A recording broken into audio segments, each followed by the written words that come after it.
Joe a question.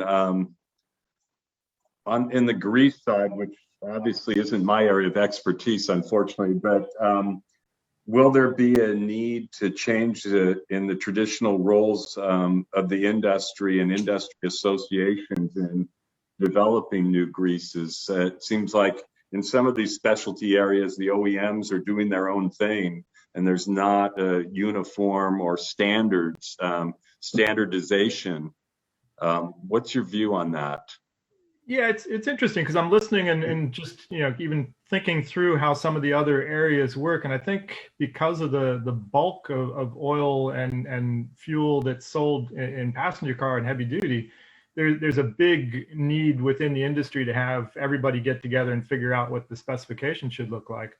It's interesting from the grease side. I'd like to ask later maybe how grease can fit into that better efficiency and better. There's a lot of things that you could think of that would work there from the grease side as well, that all the lubricants can feed into improving efficiency. Interestingly, I think the specifications in the one of the more global, at least in North America, and I think we've seen it in a lot of other regions, is the NLGI specification for GCLB, is commonly known. It's essentially developed for the automotive industry. It's meant to be for automotive chassis and wheel bearings. And it took roughly 30 years to develop those specifications because of the tests needed to support that. By the time it was rolled out in the mid 80s, there was much less, I'd say much less need for a general specification as people started to use their own individual specifications for individual needs within the automotive industry. But for the last 30 years now, that's been one of the main specifications that people could point to for a grease and say, this has some level of quality. This is specified or certified by NLGI. And so that symbol, I think, becomes a sign of a premium grease, if you will. But really, the root of it is aimed at the automotive industry. So what we looked at over the last 2-3 years and started to look at upgrading that specification because it was 30 years old and we wanted to make it more fit to modern purposes, we realized that we really needed something that was more aimed at high performance for the industry as a whole, for all uses. Automotive is just a very small portion of where grease gets used. So it doesn't make sense to kind of focus all the efforts on one very small area, but to build a building block with these core specifications that we've looked at with the high performance multi-use grease.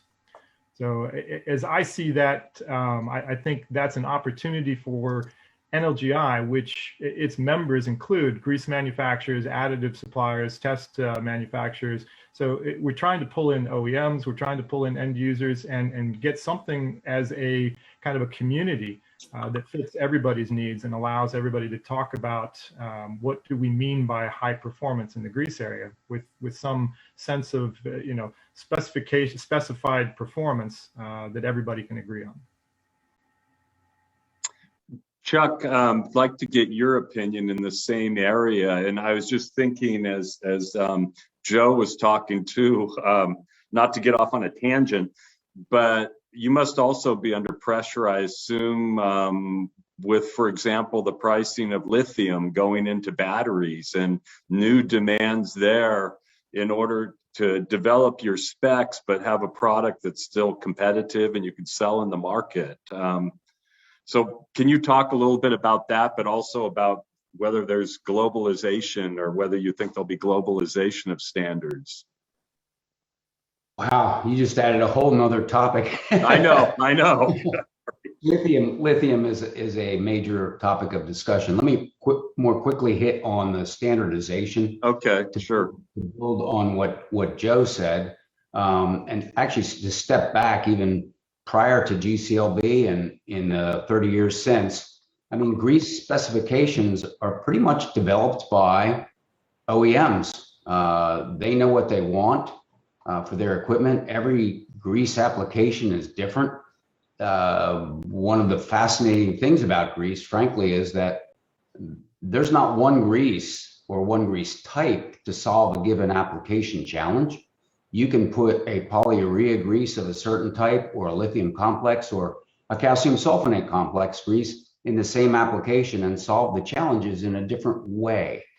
So grease is incredibly complex. Don't let anybody tell you it's a black art. It is a science. But to have standards is very, very difficult in grease. We don't have, an industry out there that's saying, or an association out there that's saying, these are the properties we need for all engine automotive greases.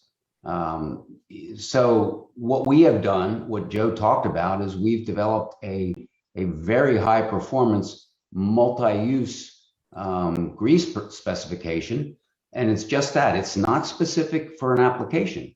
It's a high performance grease that can be used in a multitude of applications.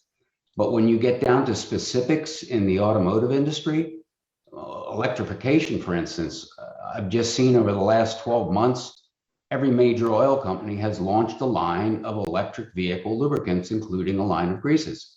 Well, they're all different. Nobody knows quite what they're doing yet. The needs for greases in electric vehicles varies by design. So is it something that's ever going to lend itself to standardization? Personally, I doubt it very much. I think the grease industry has to continue to be nimble and agile and develop greases to meet application requirements. And that is what we do. And to shift gears, take a 90-degree turn and talk about your lithium question, that is an issue. The lithium suppliers continue to assure that there's plenty of lithium out there in the world, either developed, being developed, or to be developed. But I understand that, if electric vehicles continue to grow like they seem to be growing, it's going to put a real challenge to the grease industry, because we're the tail of the dog when it comes to lithium hydroxide usage.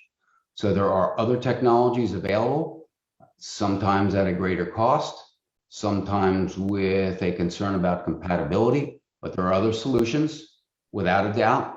As you know today, or you probably know, 3/4 of the greases in the world are lithium based, lithium or lithium complex. That is shifting. It's slow, but it is shifting, and it'll continue to shift. And I don't think any of that has anything to do with standards. Okay. When you talk about the high performance grease, are you talking about passenger car or heavy duty construction, mining? Are you talking about all applications, or is it for a particular sector or segment? Well, it's very it's across the board. It is definitely not aimed at automotive. The GCLB spec that was started in the 60s and launched 30 years ago was definitely focused at wheel bearings and chassis. And it's still the only standard, certainly in North America, if not the world, that people can measure their performance of greases against.